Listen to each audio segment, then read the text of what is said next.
Mu-takeover na karunggulan na ang bagong pribadong kumpanya nga magdumala sa operasyon sa Lagidingan Airport sa Misamis Oriental.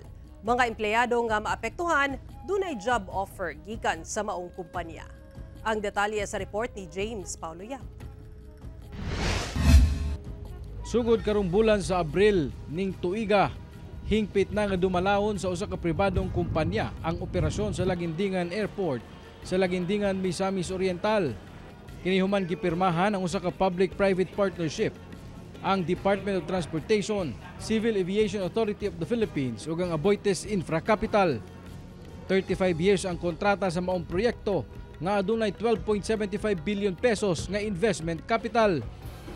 Lakip na niini ang airport terminal building expansion, runway extension, ingon ang maintenance sa airport. Laraw matud pa sa maong partnership nga mas mapalapdan ang kapasidad sa maong airport aron mas daghan nga flights ang maakomodar niini. Because yung goal talaga natin is to really boost the passenger capacity of the airport.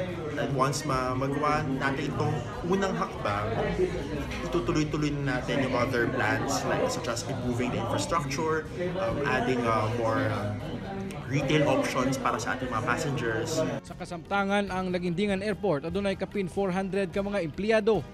Hinuon sumala sa maong kumpanya nga aduna nay pipila ka mga empleyado ang ipabiling sa ilang mga trabaho ug nagpadayon sab ang negosasyon sa ubang maapektuhan. Gipasalig sab niini nga walay pagsaka sa rate sa terminal fee karong tuiga. We have already reached out sa mga employees na to, and there have been talks already regarding their employment status. We have given offers. Ang Lagindingan Airport lakip sa siyam ka mga airport sa tibuok nasod nga gipaubos sa public-private partnership aron mas mapalambo kini nga walay magasto ang gobyerno. Kauban si Makoy Sempron, James Paulo Yap, 1 Mindanao.